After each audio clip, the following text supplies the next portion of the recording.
Paradise Found by William Warren, The Cradle of the Human Race at the North Pole.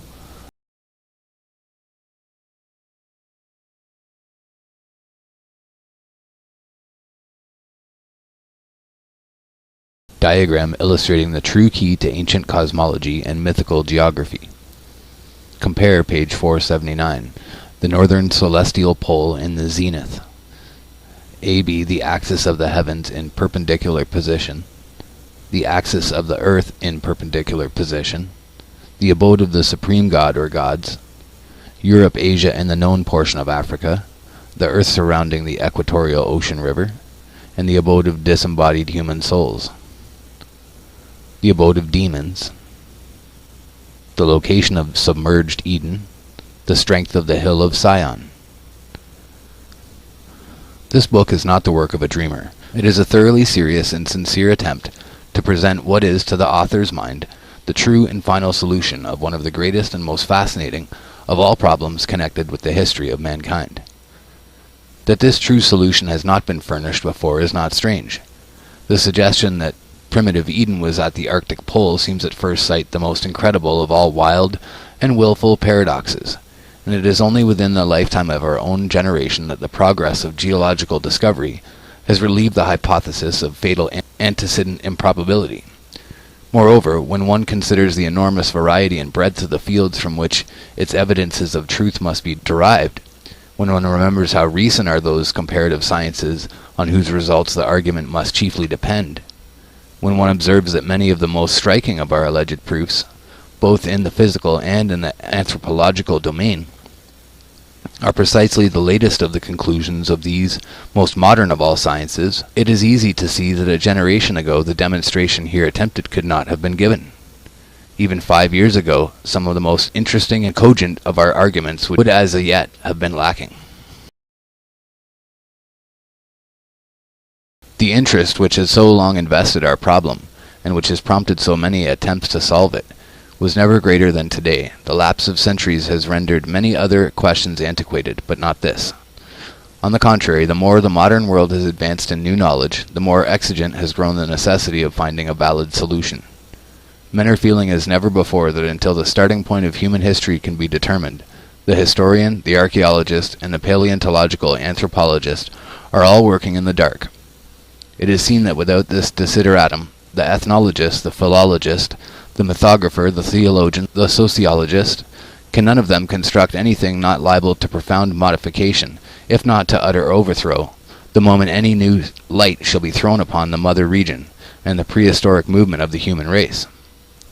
Every anthropological science, therefore, and every science related to anthropology, seems at the present moment to be standing in a state of dubitant expectancy, willing to work little tentatively, but conscious of its destitution of the needful primal datum, and conscious of its consequential lack of a valid structural law. To the believer in revelation, or even in the most ancient and venerable ethnic traditions, the volume here presented will be found to possess uncommon interest. For many years the public mind has been schooled in a narrow naturalism, which has in its worldview as little room for the extraordinary as it has for the supernatural. Decade after decade, the representatives of this teaching have been measuring the natural phenomena of every age and of every place by the petty measuring rod of their own local and temporary experience. So long and so successfully have they dogmatized on the constancy of nature's laws and the uniformity of nature's forces, that of late it has required no small degree of courage to enable an intelligent man to stand up in the face of his generation and avow his personal faith in the early existence of men of gigantic stature and of almost millenarian longevity. Especially have clergymen and Christian teachers and writers upon biblical history been embarrassed by the popular incredulity on these subjects, and not infrequently by a consciousness that this incredulity was in some measure shared by themselves. To all such, and indeed to all the broader-minded among the naturalists themselves, a new philosophy of primeval history, a philosophy which for the alleged extraordinary effects provides the adequate extraordinary causes, cannot fail to prove most welcome. The execution of the plan of the book is by no means all that the author could desire.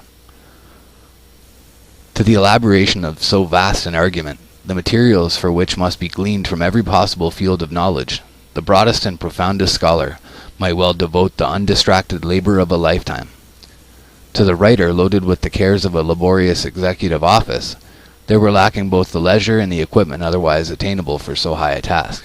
The best he could do was to turn 1 or 2 summer vacations into work time and give the result to the world. Of the correctness of his position he has no doubt, and of the preparedness of the scientific world to accept it he is also confident. To the foregoing remarks it may be proper to add that apart from its immediate purpose, the book has interest, and it is hoped value, as a contribution to the infant science of comparative mythology. By the application of the author's true key to an ancient cosmology and mythical geography, it has been possible to adjust and interpret a great variety of ancient cosmological and geographical notions never before understood by modern scholars. For example, the origin and significance of the Chinvat Bridge are here for the first time explained. The indication of the polocentric character common to the mythical systems of sacred geography among all ancient peoples will probably be new to every reader. The new light thrown upon such questions as those relating to the direction of the sacred quarter, the location of the abode of the dead, the character and position of the cosmical tree, the course of the backward flowing ocean river, the correlation of the navels of earth and heaven, not to enumerate other points, can hardly fail to attract the lively attention of all students and teachers of ancient mythology and mythical geography. To teachers of Homer, the fresh contributions toward a right understanding of Homeric cosmology are sure to prove of value, and if in the end, the work may only lead to a systematic and intelligent teaching of the long-neglected but most important science of ancient cosmology and mythical geography in all reputable universities and classical schools, it will surely not have been written in vain. That the author has escaped all errors and oversights while ranging through so numerous and such diverse fields of investigation, many of which are but just open to the pioneering specialist, is too much to expect. He only asks that any such blemishes which a more competent scholarship may detect, or which the progress of new learning may yet bring to light, may not be allowed to prejudice the force of true arguments, but may be pointed out in the spirit of a candid and helpful criticism.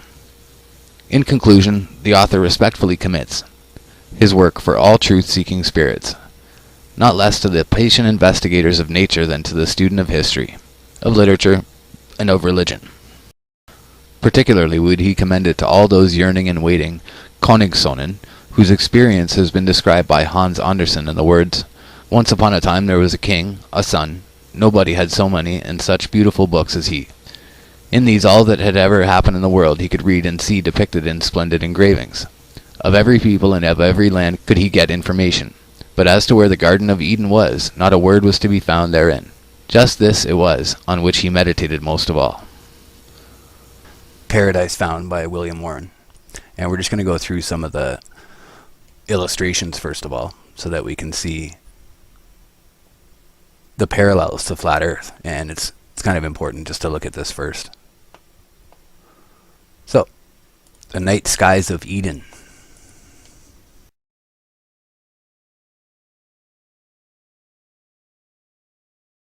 What we'll notice is that that he was incorrect about the rotundity of the Earth. He believed that the Earth is round. But everything else, all the other information that he adds up in this, is perfectly in tune with Flat Earth cosmology. And actually it's amazing that he missed it. It's almost as though he put this together to throw people off of the Flat Earth. Because all the information in it, even when it points to Flat Earth, they try to twist it as though it doesn't indicate a Flat Earth. And we've all seen the Egyptian cosmology pictures, and you'll see that he tries to say that the Egyptians say that the Earth was round. So, just kind of funny. So that was the antipodal polar mountains. This is a great chapter. We're going to get to this shortly. Part 4, the fourth part. Part 4th. The hypothesis confirmed by ethnic traditions. Chapter 1, the ancient cosmology and mythical geography. The cradle of the race in the Japanese, Chinese, Aryan, Hindu, Iranian, Persian, Akkadian, Assyrian, Babylonian, ancient Egyptian, and ancient Greek. And as I was saying, those are all perfect flat earth cosmologies. there's no doubt about it. We'll go through each one, including the Greeks. Yeah, Homer. That Homer talks about the firmament, and Hades, and heavens, and angels, and Zeus, and all of that. The heavenly chariots, the earth of the Hindus, Bharata, Kimpurusha, Haravarska, the earth of the Hindus. And we've seen that before in other... We have the CGI of that. And then again, so this would be Mount Meru in the center, sticking up. The Hindus number 2. I guess that was that as well. Okay. The earth of the Persians. And again, see, that was the flat earth from above. So we'll look at it again. The North Pole. Amazing. This is the Persians. So there's Sumeru again, which ascends to the heavens. We're looking straight down at it. That's the center of the flat earth map. The North Pole ascends to the heavens there.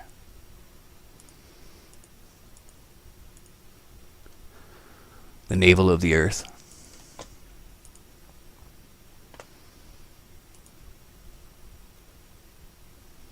There it is. The North Pole. And this one leaves out, of course, the detail that we have in our other maps there from Mercator.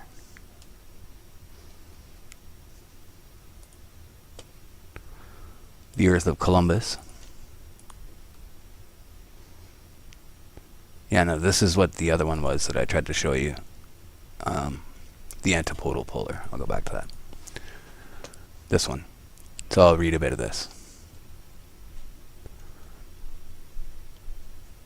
In this cosmological conception, the upright axis of the world is poetically conceived of as a majestic pillar supporting the heavens and furnishing the pivot on which they revolve. Euripides and Aristotle unmistakably identified the pillar of Atlas with this world axis. How interesting a feature this pillar became in ancient mythologies will be seen below in chapter 3rd of this part, in chapter 2nd of part 6, and elsewhere in this volume. Again, according to this view, the highest part of the Earth, its true summit, would of course be at the North Pole, and since the whole upper or northern hemisphere would in this case be conceived of as rising on all sides from the equatorial ocean toward that summit, nothing would be more natural than to view the entire upper half of the Earth as itself a vast mountain. So they feel that there's a giant mountain on the top and a giant mountain on the bottom. Extremely easy for the imagination to carry the summit of so stupendous a mountain into and far above the clouds, and even to extend it to such a height that the gods of heaven might be conceived of as having their abode upon its top. This is precisely what came to pass, and hence in the cosmology of the ancient Egyptians, Akkadians, Assyrians, Babylonians, Persians, Indians, Chinese, and others we find under various names, but always easily recognizable, this mountain of the world, this Weltberg, situated at the North Pole of the Earth, supporting or otherwise connecting with the city of the gods, and serving as the axis around which sun, moon, and stars revolve. Often we also find evidence that the under hemisphere was in like manner conceived of as an inverted mountain, antipodal to the mountain of the gods, and connecting at its apex with the abode of demons. So at the top it's the mount of gods, and on the lower it's the mount of the demons. But what we see there, what they're really showing on all their maps that he's misidentifying, is that it's actually the flat earth, and that there's a mountain in the center, and that underneath of that mountain and underneath of the flat earth is where hell is. The world of Homer.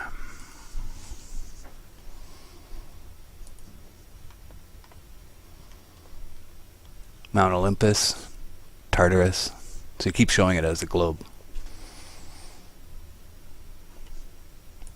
But I'll show you the flat earth, the real way that they actually interpreted it. That's actually better.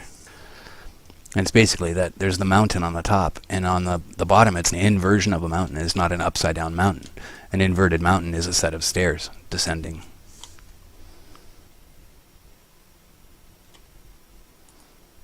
Like that. So the flat earth is here and at the North Pole here, or wherever you want to put it. But that's the antipodal version of Mount Meru that descends down at the center.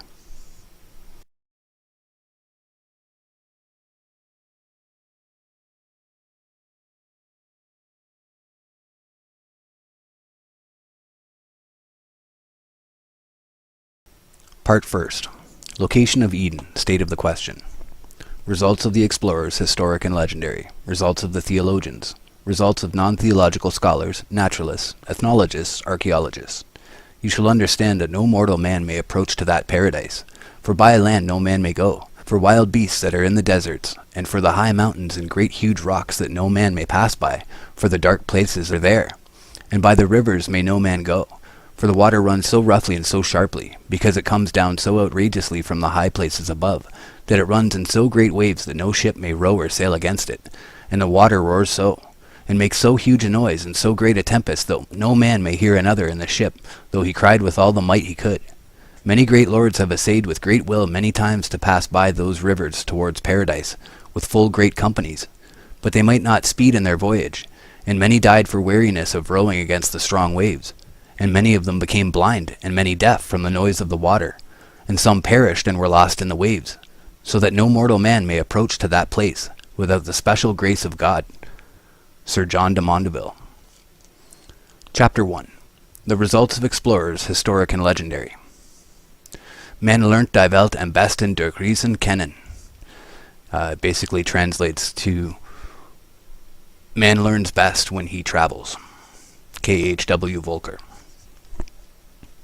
One of the most interesting and pathetic passages to be found in all literature is that in which Christopher Columbus announces to his royal patrons his supposed discovery of the ascent to the gate of the long-lost Garden of Eden.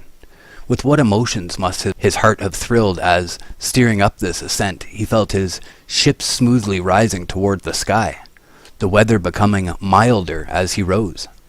To be so near the paradise of God's own planting, to be the first discoverer of the way in which the believing world could at length, after so many ages, once more approach its sacred precincts, even if forbidden to enter. What an exquisite experience it must have been to the lonely spirit of that great explorer. It is his third voyage. He is in the Gulf of Paria, to the north or northwest of the mouth of the Orinoco. In his loyal epistle to Ferdinand and Isabella, thus he writes: The Holy Scriptures record that our Lord made the earthly paradise, and planted in it the tree of life, and thence springs a fountain, from which the four principal rivers of the world take their source, namely the Ganges in India, the Tigris and Euphrates, and the Nile. I do not find, nor ever have found, any account by the Romans or Greeks which fixes in a positive manner the site of the terrestrial paradise. Neither have I seen it given in any map monde laid down from authentic sources. Some place it in Ethiopia at the sources of the Nile, but others, traversing all these countries, found neither the temperature nor the altitude of the sun correspond with their ideas respecting it, nor did it appear that the overwhelming waters of the deluge had been there. Some pagans pretended to adduce arguments to establish that it was in the Fortunate Islands, now called the Canaries. St. Isidore, Bede, and Strabo, and the master of scholastic history, with St. Ambrose and Scotus, and all the learned theologians, agree that the earthly paradise is in the east. I have already described my ideas concerning this hemisphere and its form, and I have no doubt that if I could pass below the equinoctial line, after reaching the highest point of which I have spoken, I should find a much milder temperature and a variation in the stars and in the water. Not that I suppose that elevated point to be navigable, nor even that there is water there. Indeed, I believe it is impossible to ascend thither, because I am convinced that it is the spot of the earthly paradise, whither no one can go but by God's permission. But this land which your Highness have now sent me to explore is very extensive, and I think there are many other countries in the south, of which the world has never had any knowledge. I do not suppose that the earthly paradise is in the form of a rugged mountain, as the descriptions of it have made it appear, but that it is on the summit of the spot, which I have described as being in the form of the stalk or stem end of a pear. The approach to it from a distance must be by a constant and gradual ascent, but I believe that, as I have already said, no one could ever reach the top. I think also that the water I have described may proceed from it, though it be far off, and that stopping at the place I have just left, it forms this lake. There are great indications of this being the terrestrial paradise, for its situation coincides with the opinions of the holy and wise theologians whom I have mentioned, and, moreover, the other evidences agree with the supposition. For I have never either read or heard of fresh water coming in so large a quantity in close conjunction with the water of the sea. The idea is also corroborated by the blandness of the temperature, and if the water of which I speak does not proceed from the earthly paradise, it seems to be a still greater wonder, for I do not believe that there is any river in the world so large and deep. When I left the Dragon's Mouth, which is the northernmost of the two straits which I have described, and which I so named on the day of Our Lady of August the 1st, I found that the sea ran so strongly to the westward that between the hour of Mass, when I weighed anchor, and the hour of Complines, I made 65 leagues of 4 miles each. And not only was the wind not violent, but on the contrary very gentle, which confirmed me in the conclusion that in sailing southward there is a continuous ascent, while there is a corresponding descent towards the north. I hold it for certain that the waters of the sea move from east to west with the sky, and that in passing this track they hold to a more rapid course, and have thus eaten away large tracts of land, and hence has resulted this great number of islands. Indeed, these islands themselves afford an additional proof of it, for on the one hand all those which lie west and east, or a little more obliquely northwest and southeast, are broad, while those which lie north and south, or northeast and southwest, that is, in a directly contrary direction to the said winds, are narrow. Furthermore, that these islands should possess the most costly productions is to be accounted for by the mild temperature, which comes to them from heaven, since these are the most elevated parts of the world. It is true that in some parts the waters do not appear to take this course, but this only occurs in certain spots where they are obstructed by land, and hence they appear to take different directions. I now return to my subject of the land of Gracia, and of the river and lake found there, which latter might more properly be called a sea, for a lake is but a small expanse of water which, when it becomes great, deserves the name of a sea, just as we speak of the Sea of Galilee and the Dead Sea. And I think that if the river mentioned does not proceed from the terrestrial paradise, it comes from an immense tract of land situated in the south, of which hitherto no knowledge has been obtained.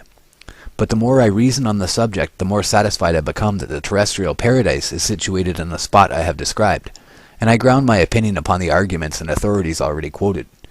May it please the Lord to grant your Highness a long life, and health and peace, to follow out so noble an investigation, in which I think our Lord will receive great service.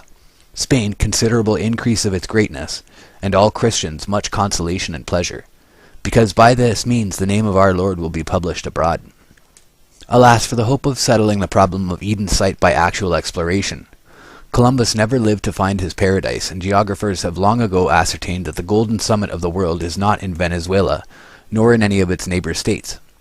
Of course, Columbus supposed himself to be off the eastern coast, not of a new continent, but of Asia. His idea of the location of the terrestrial paradise, as in, or to the eastward of, farther India, was the prevailing idea of his age. The Hereford map of the world, dating from the 13th century, represents the favored spot as a circular island to the east of India, and as separated from the mainland not only by the sea, but also by a battlemented wall, with its one gate to the west, through which our first parents were supposed to have been expelled. Hugo de St. Victor wrote, "Paradise is a spot in the Orient productive of all kinds of wood and palmiferous trees. It contains the tree of life. There is neither cold nor heat there, but perpetually an equable temperature. It contains a fountain which flows forth in 4 rivers." So Gautier de Metz, in a poem written in the 13th century, describes the terrestrial paradise as situated in an unapproachable region in Asia, surrounded by flames, and guarded at its only gate by an armed angel. In the year 1322, Sir John de Mondeville made his memorable pilgrimage to the east.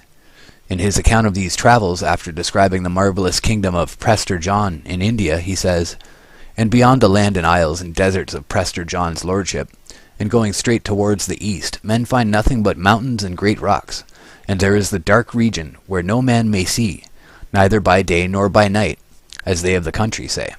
And that desert and that place of darkness lasts from this coast unto terrestrial paradise, where Adam our first father and Eve were put, who dwelt there but a little while, and that is towards the east, at the beginning of the earth. Of paradise I cannot speak properly, for I was not there. It is far beyond, and I repent not going there, but I was not worthy. But as I have heard say of wise men beyond, I shall tell you with good will, terrestrial paradise, as wise men say, is the highest place of the earth, and it is so high that it nearly touches the circle of the moon there, as the moon makes her turn. For it is so high that the flood of Noah might not come to it, that would have covered all the earth of the world all about and above and beneath except paradise.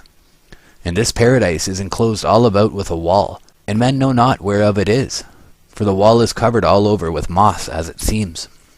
And it seems not that the wall is natural stone, and that wall stretches from the south to the north, and it has but one entry, which is closed with burning fire, so that no man that is mortal dare enter. And in the highest place of paradise, exactly in the middle, is a well that casts out 4 streams, which run by diverse lands, of which the first is called Pison or Ganges, that runs through India or Emlak, in which river are many precious stones and much lignum, aloes, and much sand of gold. And the other river is called Nile or Gison, which goes through Ethiopia, and after through Egypt. And the other is called Tigris, which runs by Assyria and by Armenia the Great. And the other is called Euphrates, which runs through Media, Armenia, and Persia. And men there beyond say that all the sweet waters of the world, above and beneath, take their beginning from the well of paradise, and out of that well all waters come and go. Various writers and mapmakers of the same age seem very evidently to have identified the paradise of Genesis with the island of Ceylon. Even to this day, a mount near the center of the island bears the name of Adam's Peak. According to Mohammedan tradition, this was only so called because it was the place where Adam alighted when cast out of the true celestial paradise in heaven. Nevertheless, Christian tradition or legend long lingered about Ceylon as the genuine site of primitive Eden. In entire accord with this view is the remarkable story of Prince Eirik, as told in an Icelandic saga of the 14th century. Mr. Baring Gould, in a style not very reverent, has summarized the tale as follows. Eirik was a son of Thrand, king of Drontheim, and having taken upon him a vow to explore the deathless land, he went to Denmark, where he picked up a friend of the same name as himself. They then went to Constantinople and called upon the emperor, who held a long conversation with them, which is duly reported, relative to the truths of Christianity and the sight of the deathless land, which, he assures them, is nothing more nor less than paradise. The world, said the monarch, who had not forgotten his geography since he left school, is precisely 180,000 stages round, about 1,000,000 English miles, and it is not propped up on posts, not a bit. It is supported by the power of God, and the distance between earth and heaven is 100,045 miles. Another MS reads 9,382 miles. The difference is immaterial, so they must have meant 10,000 there, although it says 100,000. And round about the earth is a big sea called Ocean. And what's to the south of the earth? Asked Eric. Oh, there is the end of the world, and that is India. And pray, where am I to find the deathless land? That lies, paradise, I suppose you mean? Well, it lies east of India. Having obtained this information, the 2 Eiriks started, furnished with letters from the Greek emperor. They traversed Syria and took ship, probably at Balsora. Then, reaching India, they proceeded on their journey on horseback, till they came to a dense forest, the gloom of which was so great through the interlacing of the boughs, that even by day the stars could be observed twinkling, as though they were seen from the bottom of a well. On emerging from the forest, the 2 Eiriks came upon a strait, separating them from a beautiful land, which was unmistakably paradise. And the Danish Eirik, intent on displaying his scriptural knowledge, pronounced the strait to be the river Pison. This was crossed by a stone bridge, guarded by a dragon. The Danish Eirik, deterred by the prospect of an encounter with this monster, refused to advance, and even endeavored to persuade his friend to give up the attempt to enter paradise as hopeless, after they had come within sight of the favored land. But the Norseman deliberately walked sword in hand into the maw of the dragon, and the next moment, to his infinite surprise and delight, found himself liberated from the gloom of the monster's interior and safely placed in paradise. The land was most beautiful, and the grass as gorgeous as purple. It was studded with flowers and was traversed by honey rills. The land was extensive and level, so that there was not to be seen mountain or hill, and the sun shone cloudless, without night and darkness. The calm of the air was great, and there was but a feeble murmur of wind, and that which there was breathed redolent with the odor of blossoms. After a short walk, Eirik observed what certainly must have been a remarkable object, namely, a tower or steeple self-suspended in the air, without any support whatever, though access might be had to it by means of a slender ladder. By this, Eirik ascended into a loft of the tower, and found there an excellent cold collation prepared for him. After having partaken of this, he went to sleep, and in vision beheld and conversed with his guardian angel, who promised to conduct him back to his fatherland, but to come for him again and fetch him away from it forever, at the expiration of the 10th year after his return to Drontheim. Eirik then retraced his steps to India, unmolested by the dragon, which did not affect any surprise at having to disgorge him, and indeed which seems to have been, notwithstanding his looks, but a harmless and passive dragon. After a tedious journey of 7 years, Eirik reached his native land, where he related his adventures to the confusion of the heathen, and to the delight and edification of the faithful. And in the 10th year, and at break of day, as Eirik went to prayer, God's spirit caught him away, and he was never seen again in this world. So here ends all we have to say of him. Here we get farther than with Columbus, but however beautiful and credible this story of Eden exploration may have been 500 years ago, we now know that the only paradise in Ceylon is a symbolical Buddhist one, as far removed from the primitive Garden of Genesis as Roman Catholic Calvarios in South America are from the primitive cavalry of the crucifixion.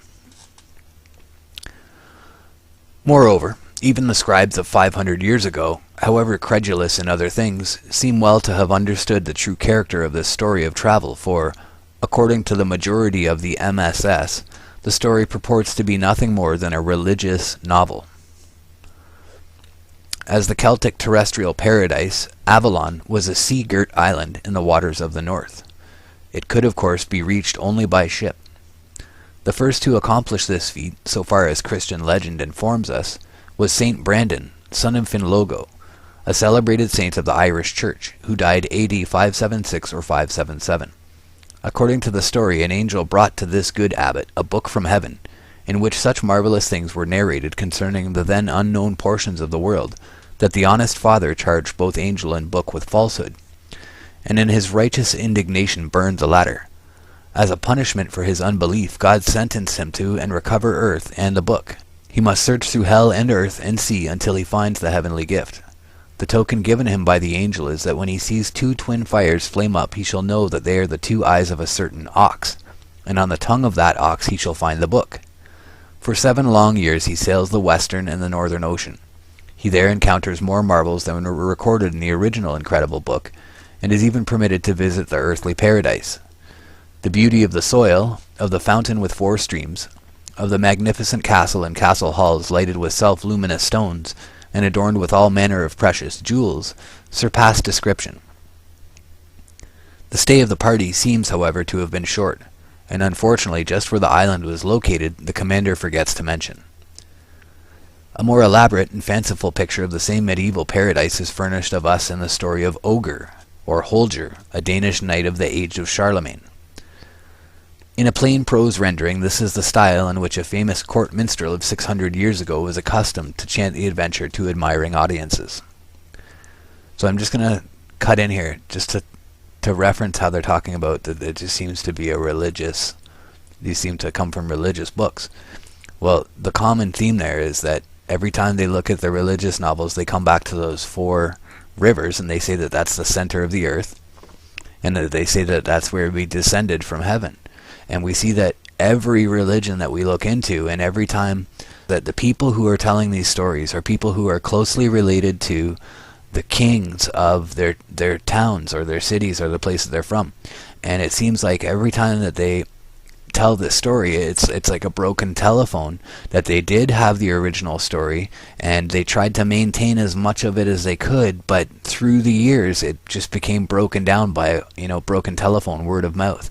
And so some of the traits are maintained, but a lot of them are lost. And until you look at the actual scripture, which is the Enochian part that we're coming to, it doesn't make any sense. What they continue to do is to slough off the information, because they say that, well, it must have come from some religious source, and so therefore it has no worthiness, it has no basis in reality.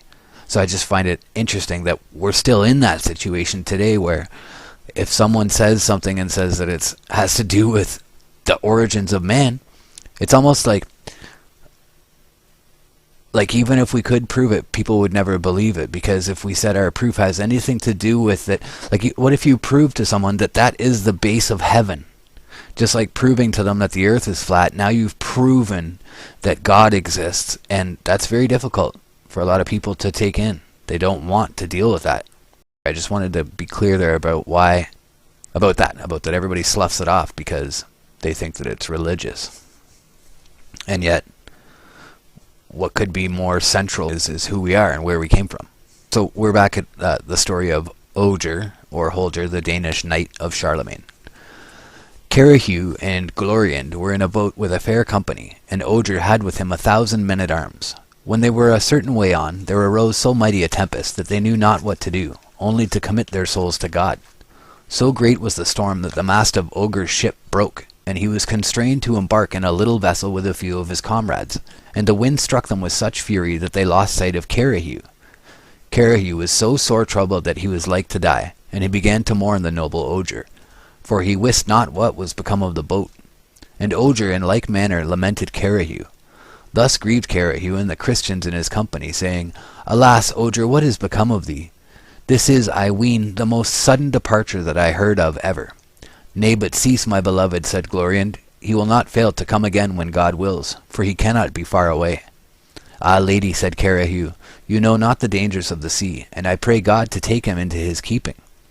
Now I will leave speaking of Carahu and return to Ogier, who was in peril, yet was ever grieving for his friend, and saying, Ah, Carahu, hope of the remaining days of my life, thou whom I love next to God, how has God allowed me to lose so soon you and your lady?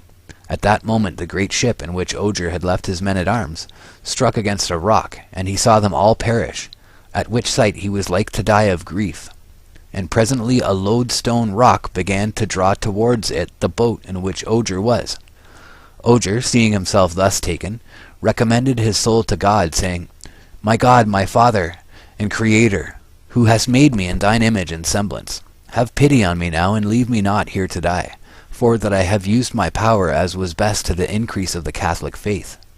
But if it must be that thou take me, I commit to thy care my brother Gaiu, and all my relatives and friends, especially my nephew Gautier, who is minded to serve thee, and bring the Paynim into thy holy church.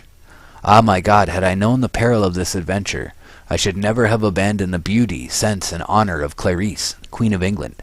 Had I but gone back to her, I should have seen too my redoubted sovereign, Charlemagne, with all the princes who surround him.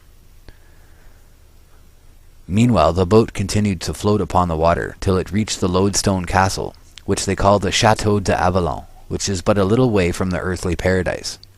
Whither were snatched in a beam of fire Elias and Enoch, and where was Morglafé, who at his birth had given him such great gifts. Then the mariners saw well that they were drawing near to the lodestone rock, and they said to Ogier, My lord, commend thyself to God, for it is certain that at this moment we are come to our voyage's end. And as they spake, the bark with a swing attached itself to the rock, as though it were cemented there. That night Ogier thought over the case in which he was, but he scarce could tell of what sort it might be. And the sailors came and said to Ogier, My lord, we are held here without remedy, wherefore let us look to our stores, for we are here for the remainder of our lives. To which Ogier made answer, If this be so, then will I make consideration of our case, for I would assign to each one his share, to the least as to the greatest. For himself Ogier kept a double portion, for it is the law of the sea that the master of the ship has as much as 2 others. But if that rule had not been, he would still have needed a double quantity, for he ate as much as 2 common men. When Ogier had apportioned his share to each, he said, Masters, be sparing, I pray you, of your food as much as you may, for so soon as you have no more, be sure that I myself will throw you into the sea. The skipper answered him, My lord, thou wilt escape no better than we. Their food failed them all, one after another, and Ogier cast them into the sea, and he remained alone. Then he was so troubled that he knew not what to do. Alas, my God, my Creator, said he, hast thou at this hour forsaken me? I have now no one to comfort me in my misfortune.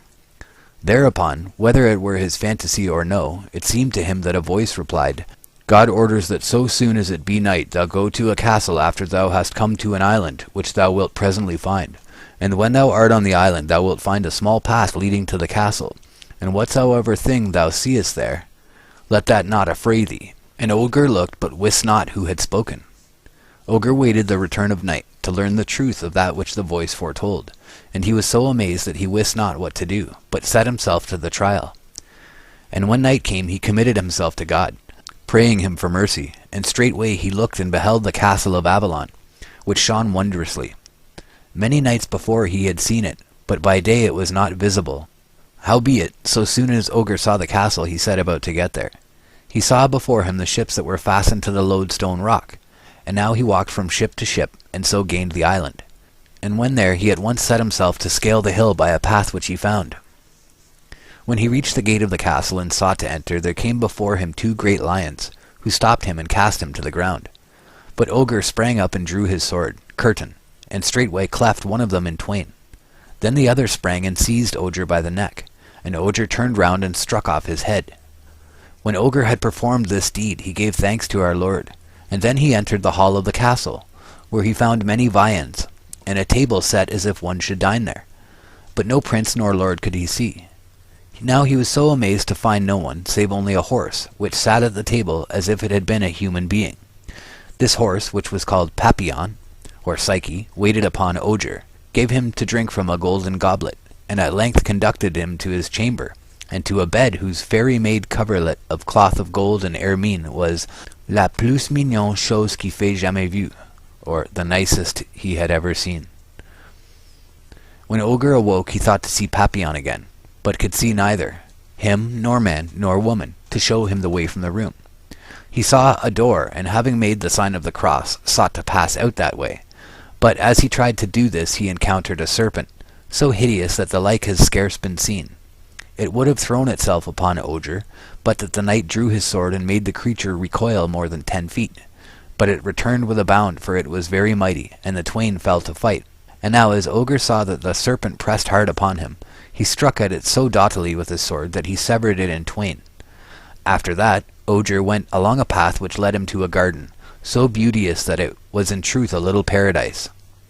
And within were fair trees, bearing fruit of every kind, of tastes diverse, and of such sweet odours that he never smelt trees like them before.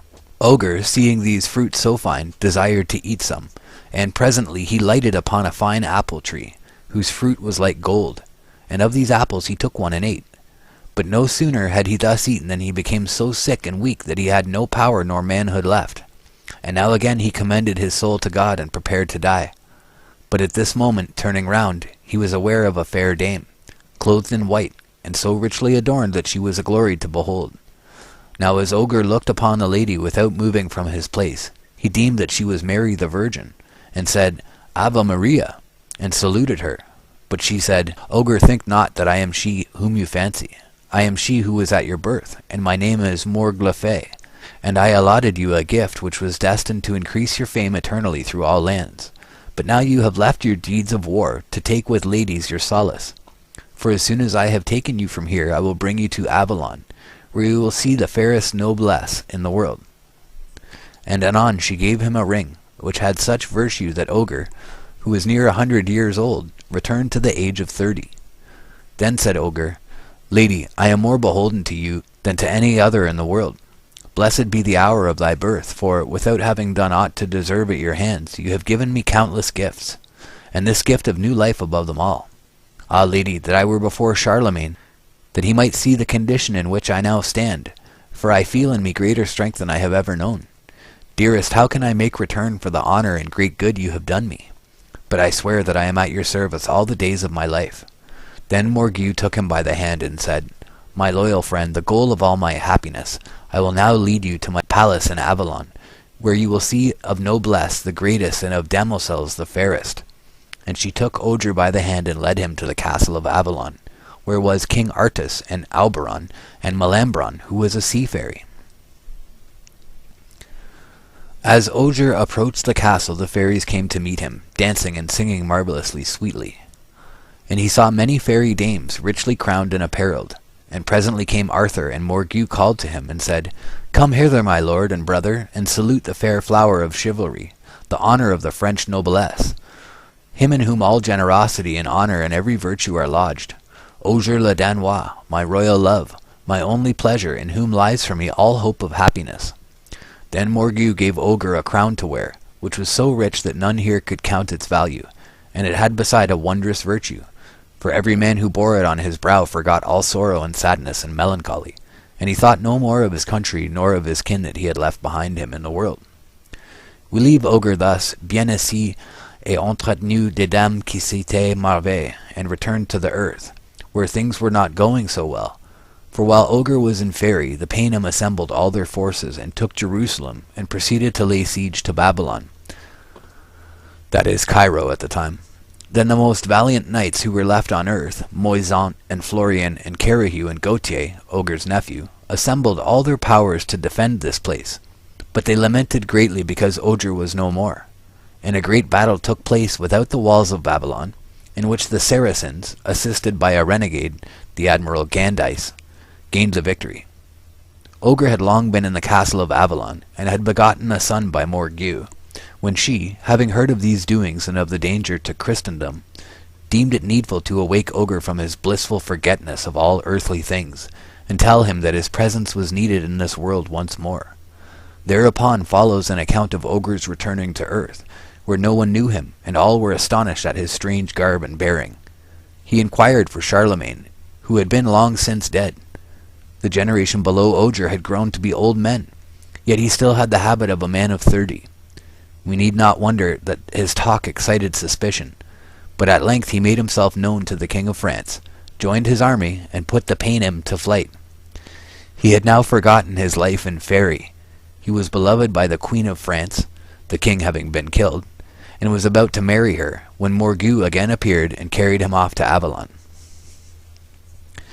Looking back over this long story to see just where it locates its paradise and how one could get there, we find the data extremely few and discouraging, and the older story in Plutarch respecting the same Isle of Blessedness is not less destitute of indications as to exact locality. Going some centuries farther back, we find another traveler who claims to have been in terrestrial paradise. He says, "As I looked towards the north, over the mountains, I saw 7 mountains full of precious balsam and odorous trees, and cinnamon and pepper. And from thence I went over the summits of these mountains far towards the east, and passed on still farther, over the sea, and came far beyond it. And I came into the garden of righteousness, and saw a many-colored crowd of trees of every kind. For many and great trees flourish there, very noble and lovely, and the tree of wisdom, which gives wisdom to anyone who eats of it. It is like the Johannes bread tree. Its fruit is like a cluster of grapes, very good, and the fragrance of the tree spreads far around. And I said, Fair is this tree, and how beautiful and ravishing its look. And the holy angel Raphael, who was with me, answered and said to me, This is the tree of wisdom of which thy forefathers, thy hoary first parent and thy aged first mother, ate, and found the knowledge of wisdom, and their eyes were opened, and they knew that they were naked, and were driven out of the garden." This favored explorer, who had the special advantage of being guided by a holy angel, was the unknown author of the Book of Enoch, which writing is believed by some to be as old as the 2nd century before Christ. No one can read many chapters of his production, however, without arriving at the firm conclusion that sacred geography has little to hope from such a source, however ancient. Coming down to the travelers of our own time, we fare no better, even though they do not tax our credulity with stories of angelic guides or of guardian dragons.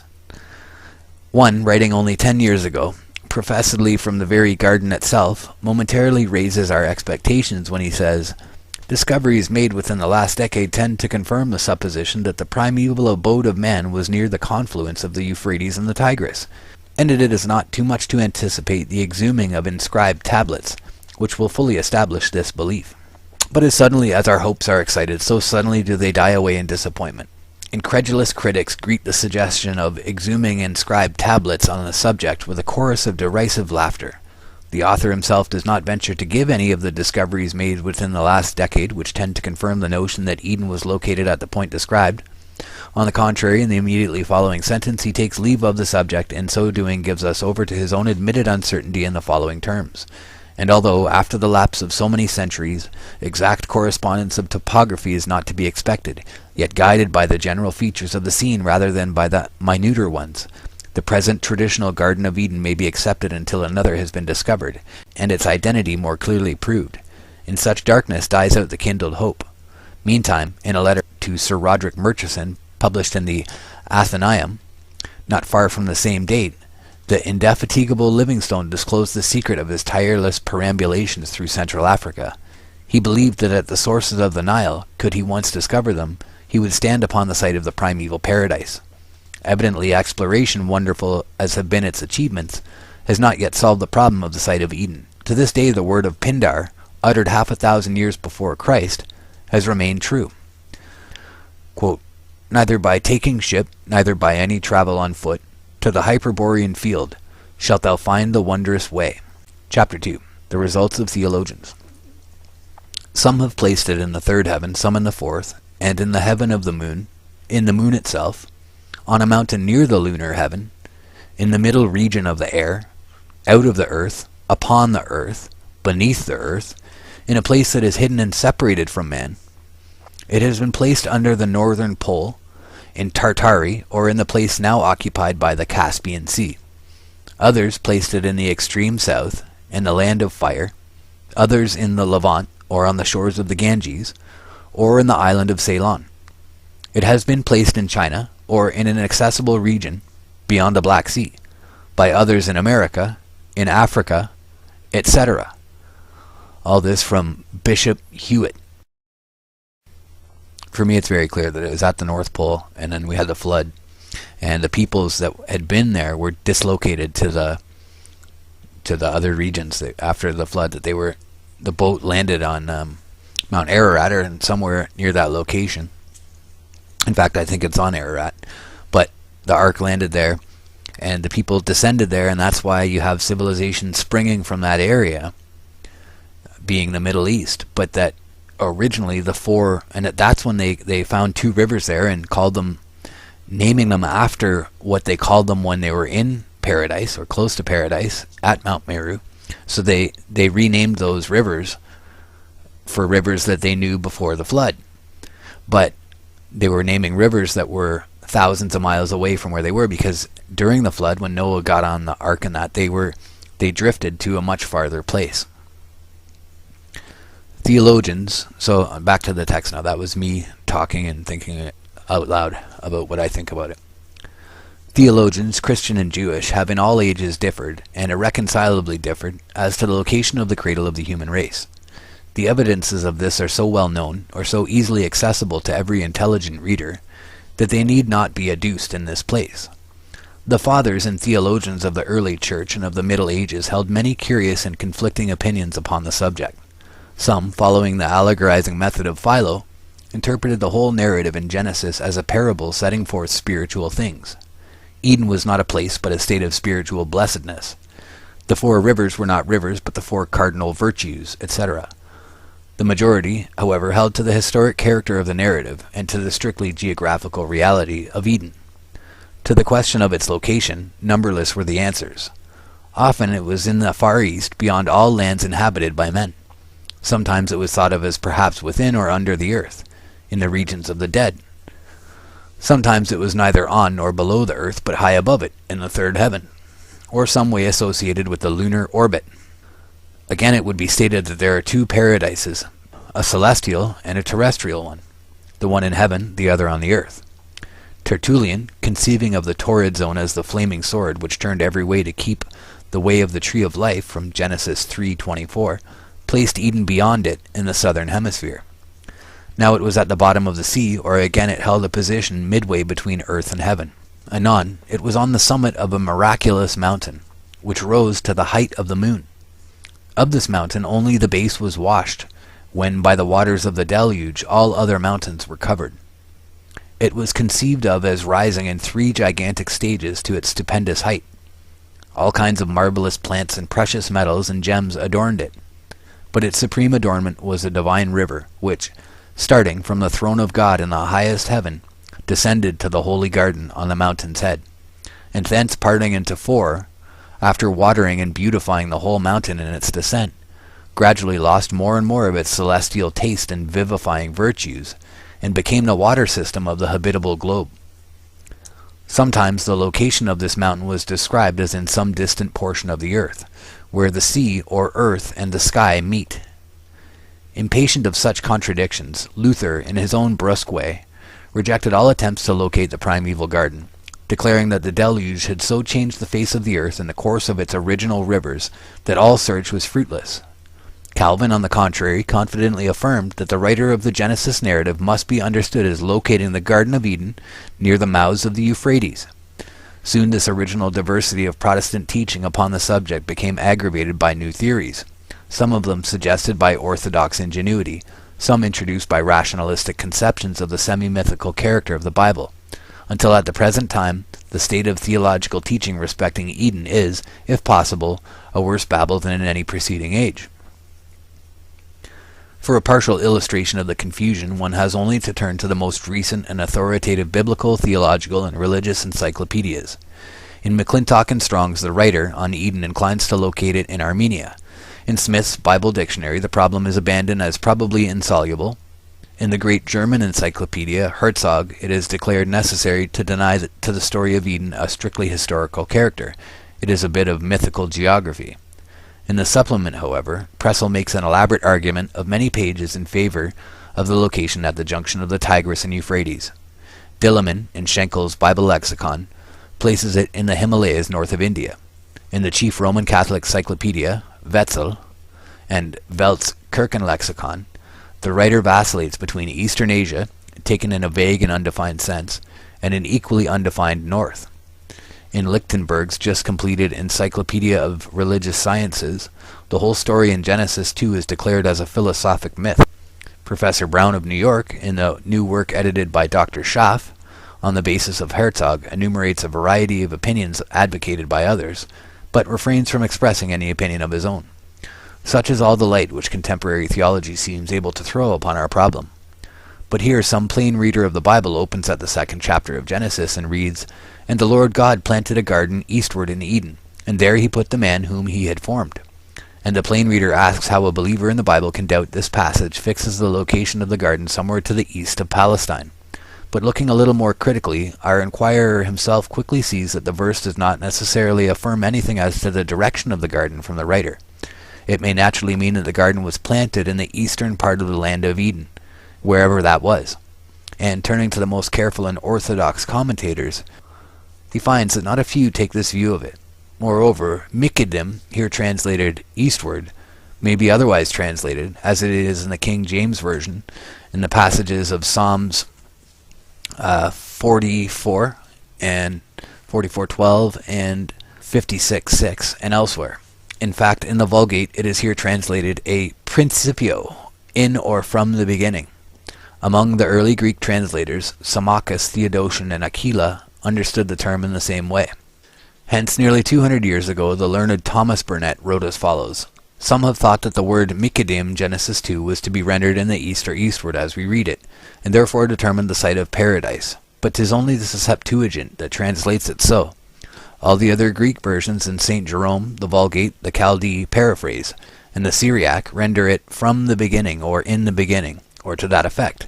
And we that do not believe the Septuagint to have been infallible or inspired have no reason to prefer their single authority above all the rest." The same writer says again, "We may safely say that none of the Christian fathers, Latin or Greek, ever placed paradise in Mesopotamia. That is a conceit and innovation of some modern authors, which hath been much encouraged of late, because it gave more ease and rest as to further inquiries and an argument they could not well manage. But the 4 rivers, says our inquirer, and he reads verses 10 through 14, "And a river went out of Eden to water the garden, and from thence it was parted and became into 4 heads. The name of the first is Pison, and the name of the second river is Gihon, and the name of the third river is Hiddekel, and the 4th river is Euphrates." Surely here in the 4th river we have one undeniable landmark.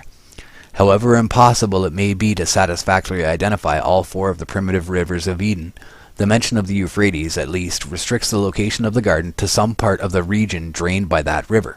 Consulting the theologians, however, our investigator finds a great variety of serious objections urged against this short and easy method of settling the controversy. First, he is told that some biblical critics have expressed doubt as to the genuineness of the verses, and that as earnest a defender of the Bible as Mr. Granville Penn considered the whole passage an interpolation. Secondly, he learns that Parath, or Frat, the Hebrew name of the river, is from the older form Burati, or Puratu, a word believed to signify the broad, or the deep. Of course, such a descriptive term may well have been the name of more than one ancient river, just as Broad Brook is the name of many an American stream. Indeed, in his learned work Le Berceau de l'Espèce Humaine, O'Bry shows that in ancient times Frat or Euphrates was the name of one or possibly two of the rivers of Persia. One of these in Pliny's time still bore the name in the hardly changed form Euphrates. Lenormant says he does not hesitate to consider the Frath of the Corda Avesta identical with the Persian river Helmand. Africa also had its sacred Euphrates. If, therefore, the passage in Genesis is genuine, and Moses wrote of the Frath, it is not certain what broad or abounding river he had in mind. Moreover, in any case, the Euphrates of Mesopotamia is not one of four equal offshoots, into which one river proceeding out of Eden divides itself according to the statements of the text. So its source is not from another river at all, but from ordinary mountain springs. Thirdly, it must not be forgotten, our friend is told, that all peoples coming into a new country love to name their new rivers and towns after the loved and sacred ones they left in the older home. The Thames of New England perpetuates the memory of the Thames of Old England. It is very seldom indeed, says a late writer, that a river has no namesakes. Very possibly, therefore, the Frath of Mesopotamia may have been named for some elder river of the antediluvian world, wherever that may have been. That it was so is the firm belief of various learned writers. Fourthly, continue the theologians, the language of Ezekiel 13:9 and of Proverbs 3:18, 11:30, etc. shows that poetic and symbolical applications of the name and images of Eden were common. And if the Hebrews named one of the watercourses at Jerusalem Gihon, in commemoration of one of the four paradise rivers, it is not irrational to suppose that the inhabitants of Mesopotamia may have called their chief stream in honor of another of the four. Lenormant, Grill, O'Bry, and others support this view. They might have rendered the probability still stronger by calling attention to the fact that the oldest name of Babylon, Tin-Tir-Ki, was of the same commemorative or symbolical character, and signified the place of the tree of life. Finally, pursuing these curious investigations further, our plain reader finds mention in Pausanias 2:5 of a strange belief of the ancients, according to which the Euphrates, after disappearing in a marsh and flowing a long distance underground, rises again beyond Ethiopia, and flows through Egypt as the Nile. This reminds him of the language of Josephus, according to which the Ganges, the Tigris, the Euphrates, and the Nile are all but parts of one river which ran round about the whole earth. The Oceanos rivers of the Greeks, or the Okeanos river of the Greeks.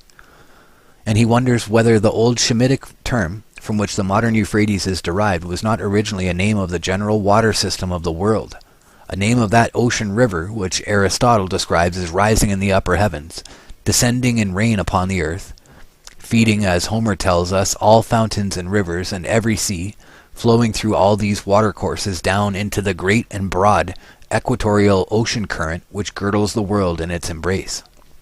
Thence branching out from the further shore into the rivers of the underworld, to be at last fire-purged and sublimated, and returned in purity to the upper heavens to recommence its round. And just as he is wondering over the question, he finds that some of the Assyriologists, in their investigation of pre-Babylonian Akkadian mythology, have found reason to believe this surmise correct, and to say that in that mythology the term Euphrates was applied to the rope of the world, the encircling river of the snake god of the tree of life, the heavenly river which surrounds the earth. Furthermore, as he turns back to the pages of Hyginus and Manilius and Lucius Ampelius, and reads of the fall of the world egg at the beginning into the river Euphrates, he perceives that he is in a mythologic and not a historic region. And when he lights upon a mutilated fragment of an ancient Assyrian inscription, in which descriptions of the visible and invisible world are mixed up together, and in which the river of the life of the world is designated by the name Euphrates, he quickly concludes that it will not do to take the term Frath or Euphrata as always and everywhere referring to the historic river of Mesopotamia. Hitherto, then, the results of the theologians as to the location of Eden are purely negative and mutually destructive. It would be difficult, says one of their number, to find any subject in the whole history of opinion which has so invited and at the same time so completely baffled conjecture as this. Theory after theory has been advanced, but none has been found which satisfies the required conditions. The site of Eden will ever rank, with the quadrature of the circle and the interpretation of unfulfilled prophecy, among those unsolved and perhaps insoluble problems which possess so strange a fascination. Chapter 3. The results of non-theological scholars, naturalists, ethnologists, etc. A quote from Charles Darwin. "It is useless to speculate on this subject." Charles Darwin. And we know how useful a quote from Charles Darwin has turned out to be. The location of the cradle of the human race is as much a problem for the ethnologist and anthropologist as it is for the theologian. The archaeologist, the zoologist, and even the biologist, if at all broad and philosophical in their inquiries, cannot ignore the high interest of the questions. Was there for the human race one primitive center of distribution? And if so, where was it located?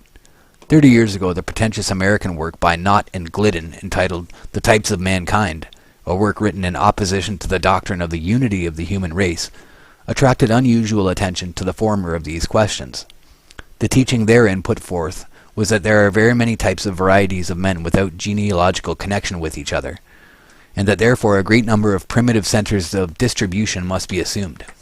The avowed prejudices of the projectors of the work against certain races, particularly the African, would have rendered the influence of the work upon the scientific world extremely slight, had not contributions of some value from Dr. S. G. Morton and Professor Louis Agassiz been incorporated with it. As it was, it gave European ethnologists occasion to form and express very uncomplimentary conceptions of American representatives of ethnological research. Fortunately, these crude beginners of the science have had no influential successors of their own sort in this country, and but obscure or half-hearted disciples in any other. The polygeny of the race has at present no respectable support. Even the author of the latest and perhaps ablest of the works on the pre-Adamite hypothesis remarked, "The plural origin of mankind is a doctrine now almost entirely superseded. All schools admit the probable descent of all races from a common stock.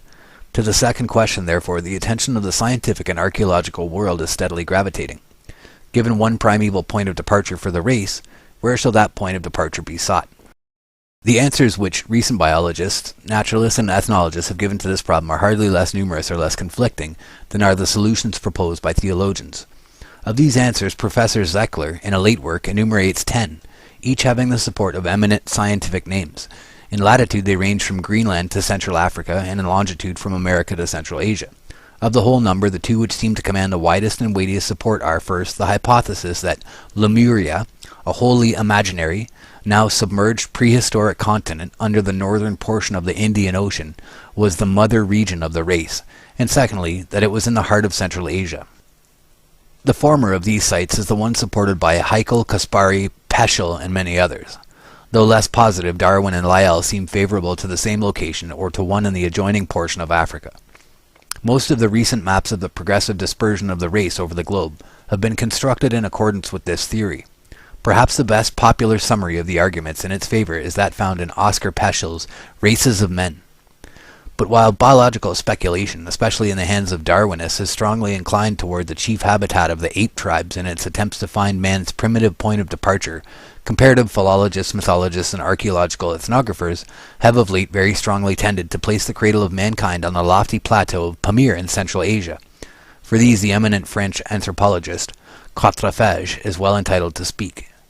"We know," says this savant, "that in Asia there is a vast region bounded on the south and southwest by the Himalayas, on the west by the Bolor Mountains, on the northwest by the Alatau, and on the north by the Altai Range and its offshoots, on the east by the King Khan, on the south and southeast by the Felina and Kwenlun. Judging of it by what exists at the present day, this great central region might be regarded as having included the cradle of the human race. In fact, the three fundamental types of all the races of mankind are represented in the populations grouped around this region. The Negro races are the furthest removed from it, but have nevertheless marine stations, in which they are found pure or mixed, from the Kyushu to the Andaman Islands. On the continent, they have mingled their blood with nearly all the inferior castes and classes of the two Gangetic peninsulas. They are still found pure in each of them. They ascend as far as Nepal, and according to Elphinstone, spread to the west as far as the Persian Gulf and Lake Zare. The yellow race, pure or mixed here and there with white elements, seems alone to occupy the area in question. The circumference of this region is peopled by it to the north, the east, the southeast, and the west. In the south it is more mixed, but it none the less forms an important element of the population. By its allophilian representative seems to have disputed the possession of even the central area itself with the yellow race. In early times, we find the Yu-Chi, the U sons, to the north of Huangho, and at the present day in Little Tibet, in eastern Tibet, small islands of white populations have been pointed out. The Miao-Tse occupy the mountainous regions of China. The Sayapus are proof against all attacks in the gorges of Bolor. On the confines of this area we find to the east the Ainos and the Japanese of high caste, the Tinguyans of the Philippine Islands, to the south the Hindus. To the southwest and west the white element, pure or mixed, is completely predominant.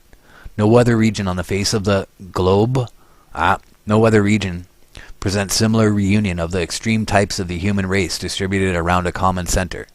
This fact of itself might suggest to the naturalist the conjecture which I have expressed above, but we may appeal to other considerations. One of the weightiest of these is drawn from philology. The three fundamental forms of human language are found in the same region and in analogous connections. In the center and the southeast of our area, the monosyllabic languages are represented by the Chinese, the Annamite, the Siamese, and the Tibetan. As agglutinative languages, we find from the northeast to the northwest the group of the Ugro-Japanese, in the south that of the Dravidians and the Malays, and in the west the Turkish languages. Lastly, Sanskrit with its derivatives and the Iranian languages represent, in the south and southwest, the inflectional languages. With the linguistic types accumulated around the central region of Asia, all human languages are connected, either by their vocabulary or their grammar. Some of these Asiatic languages resemble very closely languages spoken in regions far removed, or separated from the area in question by very different languages. Lastly, it is from Asia again that our earliest tame domestic animals have come. Isidore Geoffroy St. Hilaire is entirely agreed on this point with Dureau de la Malle. Thus, taking into account only the present epoch, everything leads us back to this central plateau, or rather this vast enclosure. Here we are inclined to say to ourselves, the first human beings appeared, and multiplied down to the moment when the populations overflowed like a bowl which is too full, and poured themselves out in human waves in all directions. This view of the location of the first center of the race is very widely accepted. It has the support of many great names. To its establishment, contributions have been made by scholars in a great variety of fields.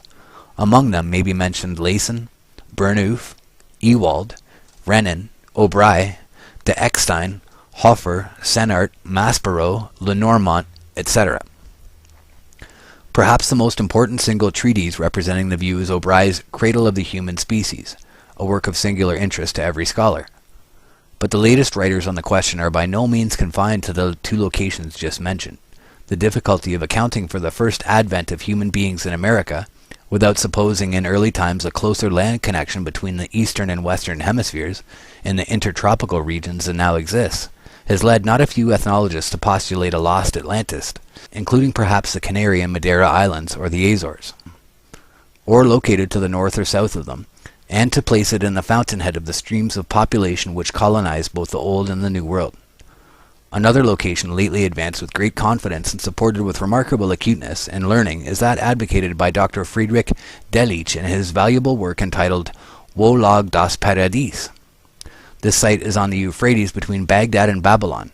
In the author's construction, the four rivers are the great canal west of the Euphrates, called by the Greeks the Palakopas, the Shat and Nil, and the lower Tigris and Euphrates. But despite the conceded ability of the plea, there seems at present little prospect that it will secure acceptance among scholars.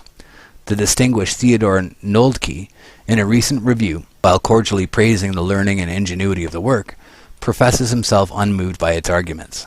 Similarly, a critic in this country writes, "Unfortunately for the theory so powerfully advanced, almost all the linguistic evidences by which it is supported are still of doubtful value. The etymology of the Babylonian names in most cases, and the reading in some, being disputed by high authorities in this obscure field of inquiry.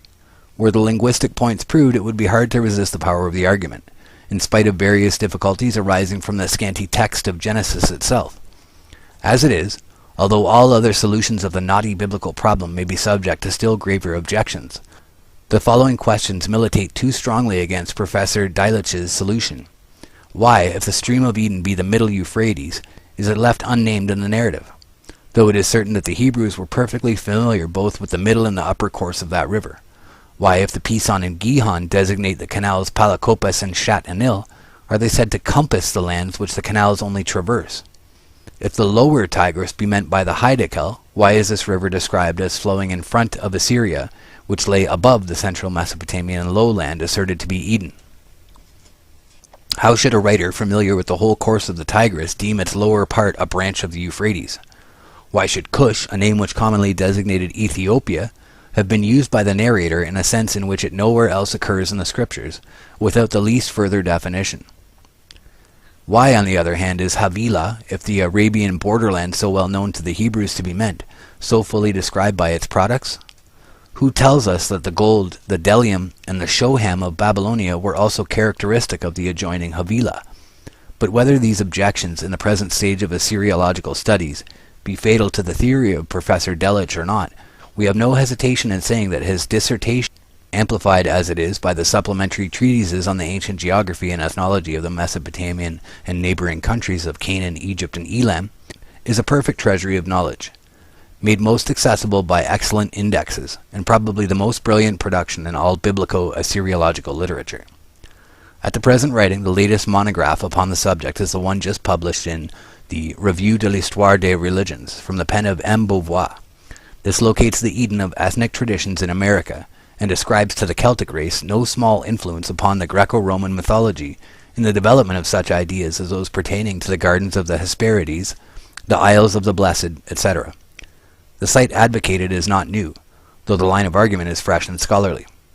The hypothesis that the cradle of the race is to be sought in America has before found advocacy at the hands of J. Klaproth, Gobineau, and others.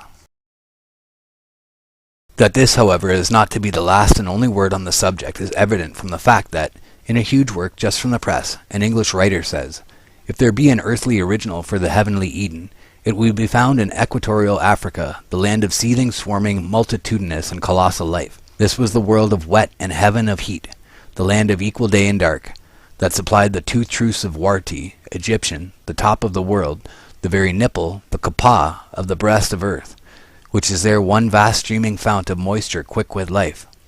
So surely as a topographical Meru is found in Habesh, so surely is the earthly paradise the original of the mythical which was carried forth over the world by the migrations from Cam, to be found there, if at all." In fine, so resultless seem all discussions and investigations in this field that in his work on the Patriarchs of Humanity, Dr. Julius Grill, like Noldke, prefers to locate lost paradise in Utopia, and to deny it all historic reality. Evidently the naturalists and the ethnologists, the comparative mythologists, and Kulturgeschichtschreiber have not yet solved the problem. Their mother region of the human race is as elusive and protean as are any of the terrestrial Edens of theology, or of legend, or of poetry. Thus far, then, all search has been fruitless. Paradise is indeed lost. The explorer cannot find it. The theologian, the naturalist, and the archaeologist have all sought it in vain. Representative voices out of every camp are heard confessing utter ignorance as to the region where human history began. The problem, says Professor Ebers, remains unanswered. End chapter 3. Chapter 4. Part 2. A new hypothesis. The hypothesis and its admissibility, its effect upon the problem, and its solution. When Newton said, hypotheses non fingo, he did not mean that he deprived himself of the facilities of investigation afforded by assuming in the first instance what he hoped ultimately to be able to prove. Without such assumption, science could never have attained its present state. John Stuart Mill. In scientific investigations, it is permitted to invent any hypothesis, and if it explains various large and independent classes of facts, it rises to the rank of a well-grounded theory. Charles Darwin. Chapter 1. The Hypothesis. The golden guess is morning stalled to the full round of truth. Tennyson. From the foregoing chapters it would seem as if nearly every imaginable site for the Gan Eden of Genesis had been proposed, examined, and found unavailable. One, however, remains, a region of rarest interest in astronomical, physical, and historical geography, the natural center of the only historic hemisphere.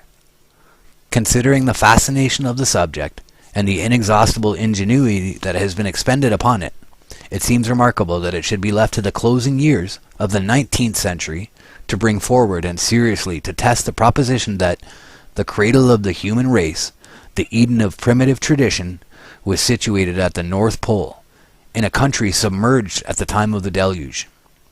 This is the hypothesis which it is proposed in the following pages to examine, and according to the evidences to adjudge. We propose to make the test both strict and comprehensive. Hypothesis, however promising, must be brought face to face with reality. Ours, like its numberless predecessors, must be rejected if the solid facts of any of the following sciences show that it is inadmissible. General geogony, or the science of the origin of the earth, is point 1. Point 2. Mathematical or astronomical geography, particularly its teaching as to the inhabitableness or uninhabitableness of the circumpolar region with respect to light. Point 3. Physiographical geology, particularly its teachings as to the probability or improbability of the former existence and subsequent submersion of a circumpolar country. Point 4. Prehistoric climatology, particularly with reference to the temperature at the pole at the time of the beginning of human history. Point 5. Paleontological botany. Point 6. Paleontological zoology. Point 7. Paleontological anthropology and ethnology. And point 8. Comparative mythology viewed as the science of the oldest traditionary beliefs and memories of mankind.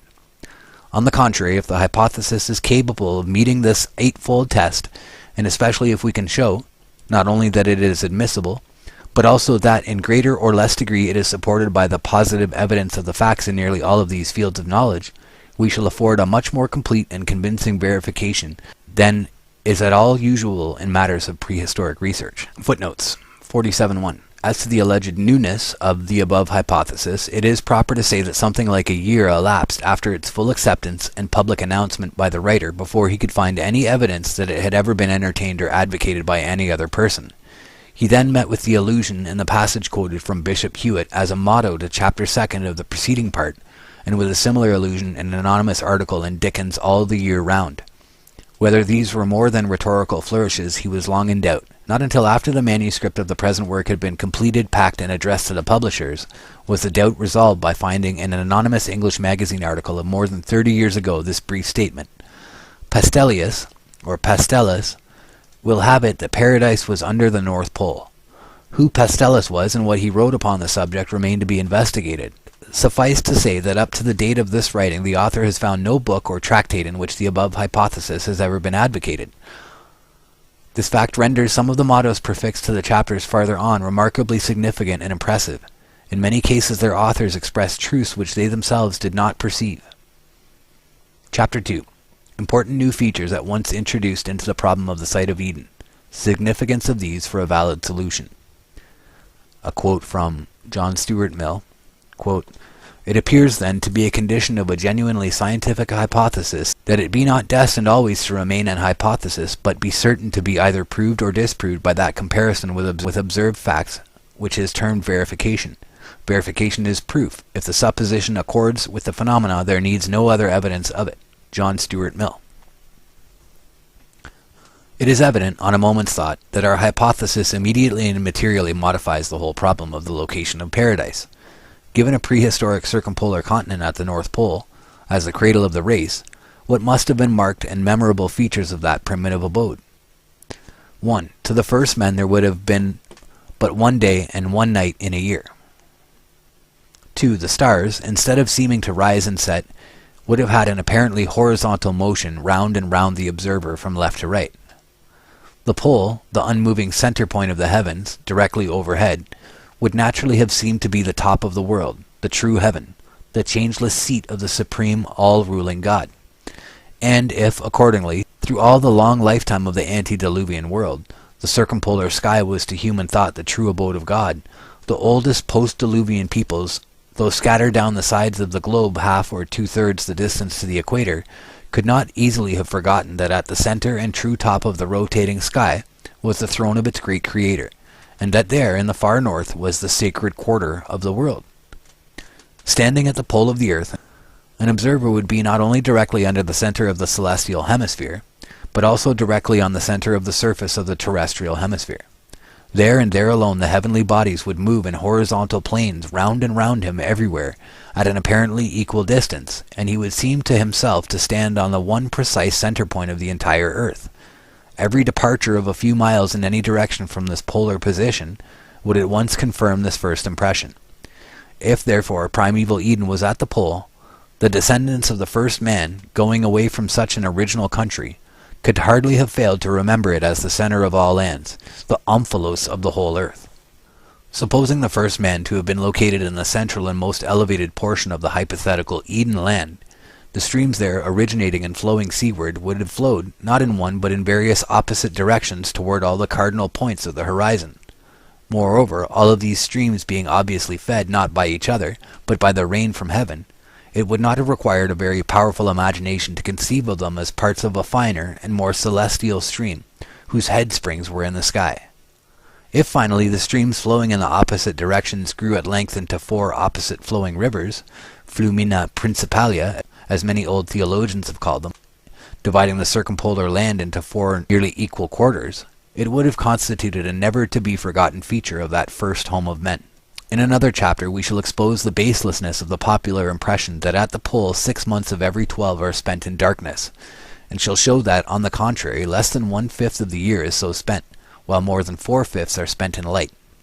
This being true, a primitive abode in that part of the world would have been remembered by the descendants of the first man as preeminently a land of beauty, preeminently the home of the sun. Moreover, Arctic explorers find it impossible to describe the nocturnal splendors of the aurora borealis in those regions, the whole top of the globe oft-times ceiling veiled in and over canopied with quivering curtains, and banners and streamers of living, leaping flame. It is therefore easy to believe that, once exiled from such a home, mankind would ever have looked back to it as an abode of unearthly and preternatural effulgence, a home fit for the occupancy of gods and holy immortals.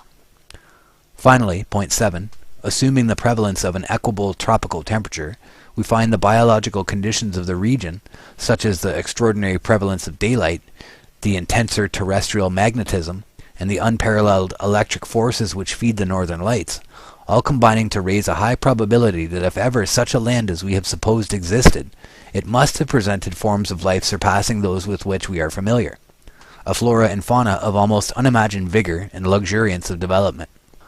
Under such conditions, men themselves may well have had a stature and strength and longevity never attained since the deluge, which destroyed the world that then was, and immediately or ultimately occasioned the translocation of the seed of our new post-diluvian humanity into the cold and barren and desolate regions of the northern temperate zone. And if the first men were of the stature and strength and longevity supposed, how certainly would traditions of the fact linger in the memory of mankind long after its exile from its earlier and happier home. Glancing back now over these various points, one instantly sees that they present conditions of human existence totally unlike the conditions of life as we know it, or as it has ever been known in what are called historic ages. They necessarily modify in the profoundest manner the whole problem of the site of Eden. No solution ever heretofore presented exposed itself to refutation at so many points. None ever before postulated so extraordinary an adjustment of both heavens and earth. None ever before required, in order to its establishment, so incredibly wide a concurrency of testimony. Against no other has it ever been possible for the very stars in their courses to fight. If false, it demands of human tradition shadowy recollections of world conditions which have never existed in human experience. An hypothesis so peculiarly difficult must surely break down, if it be not true. Promising the reader, therefore, not a new ignis fatuus chase, but at least the satisfaction of a definite result as respects one hypothesis, we cordially invite his critical and patient attention to the facts to be presented in the following chapters. Part 3. The hypothesis scientifically tested and confirmed. Chapter 1. The testimony of scientific geogony. Chapter 2. The testimony of astronomical geography. Chapter 3. The testimony of physiographical geography. Chapter 4. The testimony of prehistoric climatology. Chapter 5. The testimony of paleontological botany.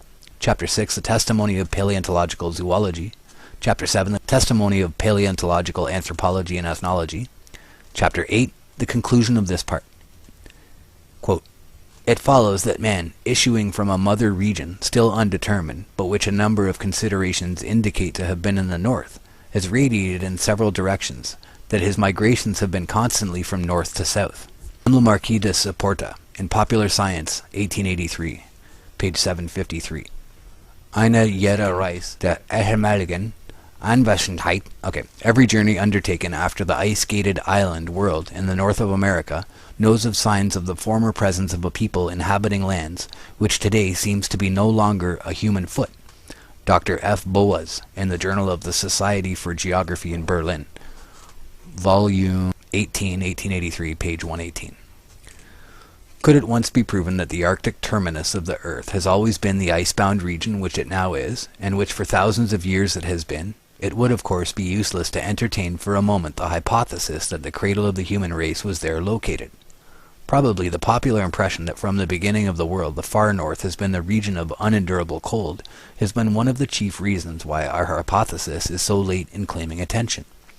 At the present time, however, so far as this difficulty is concerned, scientific studies have abundantly prepared the way for the new theory. That the Earth is a slowly cooling body is a doctrine now all but universally accepted. Okay. The problem is that he still thinks of the Earth as a ball. In saying this, we say nothing for or against the so-called nebular hypothesis of the origin of the world. For both friends and foes of this unproven hypothesis believe in what is termed the secular cooling or refrigeration of the Earth. All authorities in this field hold and teach that the time was when the slowly solidifying planet was too hot to support any form of life, and that only at some particular time in the cooling process was there a temperature reached which was adapted to the necessities of living things. On what portion of the Earth's surface now would this temperature first be reached, or would it everywhere be reached at the same time? These are most interesting questions, and the writer has often marveled that in scientific treatises on the cooling globe, we're going to skip. This is about solar heating and cooling. We know from some of the other stuff that we looked at that once you get past a certain point going northward, it does become warm. And the reason that I think that is, as mentioned in other texts, is that there's actually warm air blowing down from the heavens above. So I'm going to skip this part entirely, because that's all that it is. It talks about the cooling of the Earth mass. And it has absolutely no bearing. So we're going to skip that chapter. The testimony of astronomical geography. The nights are never so dark at the pole as in other regions, for the moon and stars seem to possess twice as much light and effulgence. In addition, there is a continuous light in the north, the varied shades and play of which are amongst the strangest phenomena of nature, from Ramboson's Astronomy. The fact which gives the phenomena of the polar aurora its greatest importance is that the earth becomes self-luminous, that, besides the light, which as a plane it receives from the central body, it shows a capability of sustaining a luminous process proper to itself. From Humboldt. We are apt to think of an unbroken night of 6 months at the pole. Eminent scientific authorities speak as if this conception were correct. Thus, Professor Geikie, in his admirable New Manual of Geology, writing of the Arctic flora of the Miocene age, says, "When we remember that this vegetation grew luxuriantly within 8 degrees and 15 minutes of the North Pole, in a region which is in darkness for half of the year, we can realize the difficulty of the problem in the distribution of climate which these facts present to the geologist." In like manner, Sir Charles Lyell, discussing the question of the possibility of whales reaching the supposed open sea at the pole, says, "They could pass under considerable barriers of ice, provided there were openings here and there, and so they may, perhaps, reach a more open sea near the pole, and find sustenance there during a day of more than 5 months' duration." From such representations as these, the reader naturally carries away the impression that daylight lasts at the pole somewhat over 5 months, while all the rest of the year the region is shrouded in darkness. Were this true, it would certainly be an unpromising region in which to search for the terrestrial paradise. Fortunately for our hypothesis, this conception of the duration of the polar night is very far from true. The half-yearly reign of darkness exists only in the uninstructed imagination. Astronomical geography teaches that, as respects daylight, the polar regions are and always have been the most favored portions of the globe. As early a popularizer of natural science as the Reverend Thomas Dick set forth the real facts as follows. Quote, "Under the poles, where the darkness of night would continue 6 months without intermission if there were no refraction, Total darkness does not prevail one half of this period. When the sun sets at the North Pole, about the 23rd of September, the inhabitants, if any, enjoy a perpetual aurora till he has descended 18 degrees below the horizon. In his course through the ecliptic, the sun is 2 months before he can reach this point, during which time there is a perpetual twilight. In 2 months more he arrives again at the same point, namely 18 degrees below the horizon, when a new twilight commences, which is continually increasing in brilliancy for other 2 months, at the end of which the body of this luminary is seen rising in all its glory, so that in this region the light of day is enjoyed in a greater or less degree for 10 months, without interruption by the effects of atmospheric refraction. And during the 2 months when the influence of the solar light is entirely withdrawn, the moon is shining above the horizon for 2 half months without intermission, and thus it happens that no more than 2 separate fortnights are passed in total darkness, and this darkness is alleviated by the light of the stars and the frequent coruscations of the aurora borealis. Hence it appears that there are no portions of our globe which enjoy throughout the year so large a portion of the solar light as these northern regions. Striking as is this account of the polar day, it is noteworthy that experience has repeatedly shown that the actual duration of light in high latitudes exceeds even the calculations of the astronomers. Thus, in the spring of 1893, the officers of the Austrian expedition, under Lieutenants Weyprecht and Payer, were surprised to behold the sun 3 days before the date on which he was expected to rise. A late writer thus states the case. In the latitude of 79 degrees 15 minutes north, in which the Tegethoff was lying, the sun ought to reappear above the horizon on the 19th of February, but, owing to an effect of refraction, due to the low temperature prevailing, minus 30 degrees, the explorers were able to salute its rays 3 days earlier. Lieutenant Payer's own account is as follows.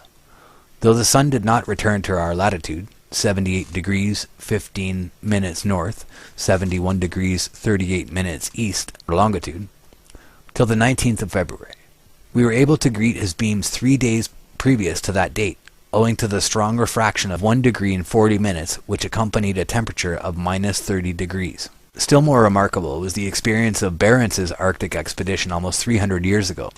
Dr. Dick alludes to it as follows. The refractive power of the atmosphere has been found to be much greater, in certain cases, than what has now been stated.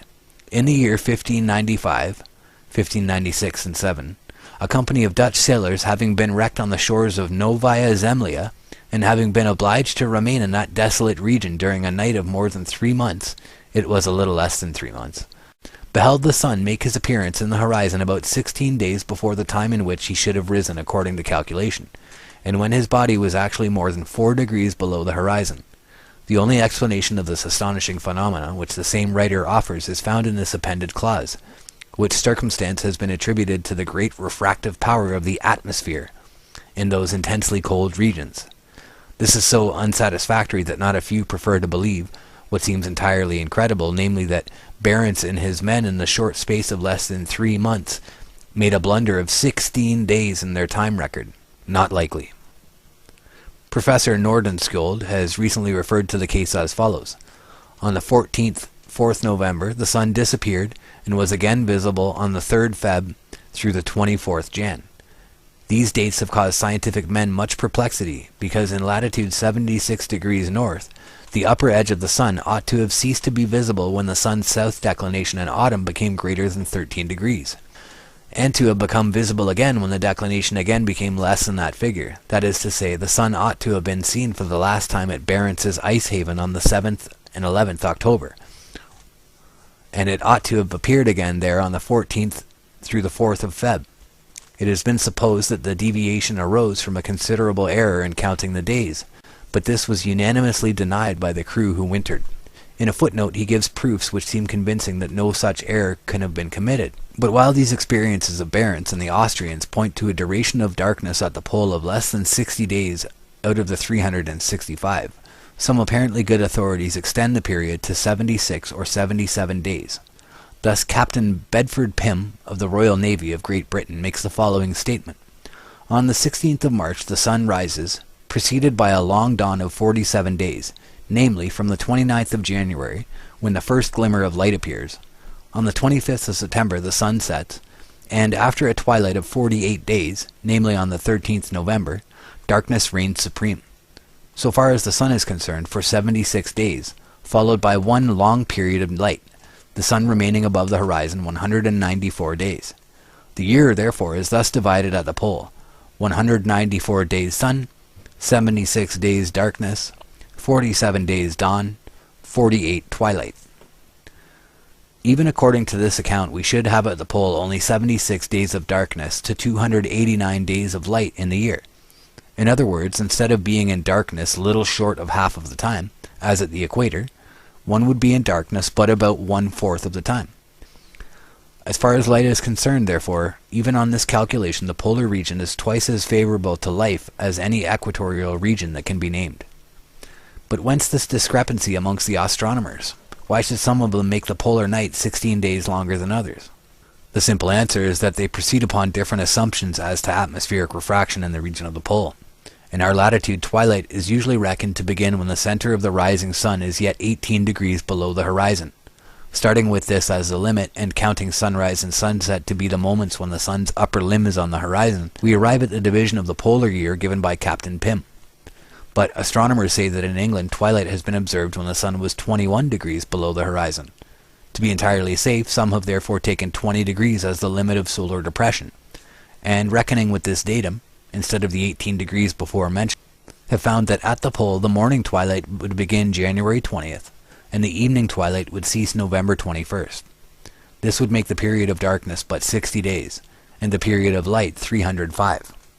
Thus a difference of only 2 degrees in the assumed limit of solar depression at the beginning and end of the twilights makes the difference of 16 days in the supposed duration of darkness, which of the two calculations, writes an eminent American mathematician, is the more correct is known, I imagine, by no one. To us in the present discussion, the discrepancy is of very little moment. It is only a question as to whether the pole there is daylight 3/4 or 5/6 of the year. Both suppositions may be and probably are wrong. For if in tropical climates 16 or 17 degrees is said to be a sufficient allowance for the extreme solar depression, while on the other hand it is said in England to vary from 17 to 21 degrees, it certainly looks as though in yet higher latitudes the light of the sun might be discernible when its body is as much as 21 or 22 degrees below the horizon, and this would reduce the annual polar darkness to less than 50 days. This supposition is rendered the more probable by the fact that, while the expeditions already alluded to have found much more of daylight than their astronomical calculations had led them to expect, we have no offsetting accounts where the sun was weighted in vain. The final and authoritative settlement of the question can be reached only by actual observation. Among the fascinating problem whose solution awaits the progress of Arctic exploration, we must therefore place the scientific determination of the unknown duration of the polar day. In view of the foregoing, we are certainly safe in conceiving of the polar night as lasting not over 4 fortnights. During 2 of these, as Dick reminds us, the moon would be walking in beauty through the heavens and exhibiting all her changing phases of loveliness in unbroken successions. The other 2 would be passed beneath the starry arc of heaven, all of whose sparkling constellations would be moving round and round the observer in exactly horizontal orbits. In such a perfect and regular stellar system kept in view so long and so continuously, the irregular movements of the planets or wandering stars could not possibly escape observation. All their curious accelerations, retardations, conjunctions, declinations would be perfectly marked and measured on the revolving but chainless dial plate of the remoter sky. Dwelling in such a natural observatory, any people would of necessity become astronomers, and how magnificent and orderly would the ongoings of the universe appear when viewed from underneath a firmament whose center of revolution was fixed in the observer's zenith. After long months of unbroken daylight, how would one's soul yearn for a new vision of those stellar glories of the night? Nor would the moon and silent stars be the only attractions of the brief period during which the light of the sun was withdrawn. The mystic play of the northern light would transform the familiar daylight world into a veritable fairyland. In our latitude, the aurora borealis is a comparatively rare and tame phenomenon. In the highest Arctic regions, it almost nightly kindles its unearthly glories. In itself, it is lightning diluted and sublimated to the point of harmlessness. Sometimes these electric discharges not only fill the whole heaven with palpitating draperies, but also tip the hills with lambent flame, and cause the very soil on which one stands to prickle with a kind of life. But after all the glories of the night begin the greater glories of the polar day. Who, with any approach to adequacy, has ever described a dawn? What poet has not attempted it, and what poet has not failed? But if it be impossible to picture one of our brief and evanescent day dawns, who shall attempt a description of that surpassing spectacle, in which all the splendors and loveliness of 60 of our dawns are combined in one? No words can ever portray it. No poet's imagination, even, has ever given us such unearthly scenery. First of all appears, low in the horizon of the night sky, a scarcely visible flush of light. At first it only makes a few stars' light seem a trifle fainter, but after a little it is seen to be increasing, and to be moving laterally along the yet dark horizon. 24 hours later, it has made a complete circuit around the observer, and is causing a larger number of stars to pale. Soon the widening light glows with the luster of orient pearl. Onward it moves in its stately rounds, until the pearly whiteness buds into ruddy rose light, fringed with purple and gold.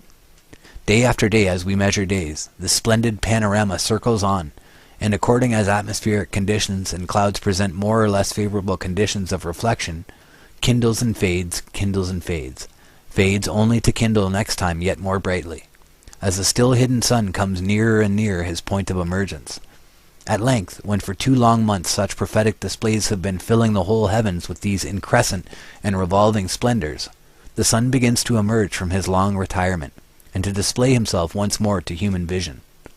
After 1 or 2 circuits, during which his dazzling upper limb grows to a full orb disk, he clears all hilltops of the distant horizon, and for 6 full months circles around and around the world's great axis in full view, suffering no night to fall upon his favored homeland at the pole. Even when at last he sinks again from view, he covers his retreat with a repetition of the deepening and fadening splendors which filled his long dawning, as if in these pulses of more and more distant light he were signaling back to the forsaken world the promises and prophecies of an early return. In these prosaic sentences we aim at no description of the indescribable. We only remind ourselves of the bald facts and conditions which govern the unpicturable transformations of each year-long polar night and day. Enough, however, has been said for our purpose. Whoever seeks as a probable location for paradise, the heavenliest spot on earth with respect to light and darkness, and with respect to celestial scenery, must be content to seek it at the Arctic Pole. Here is the true city of the sun. Here is the one and only spot on earth, respecting which it would seem as if the Creator had said, as of his own heavenly residence, there shall be no night there.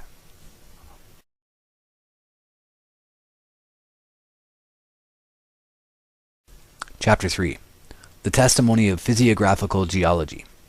Arctic geology contains the keys to the solution of many riddles. That's from Professor here. That's translated from German. Another quote from Baron Nordenskjöld. An extensive continent occupied this portion of the globe when these strata were deposited. Baron Nordenskjöld. Our hypothesis calls for an antediluvian continent at the Arctic Pole. It is interesting to find that a writer upon the deluge, writing more than 40 years ago, advanced the same postulate. Is the supposition that there existed such a continent scientifically unadmissible? So I'm going to pause here. Chapter 3, The Testimony of Physiographical Geology.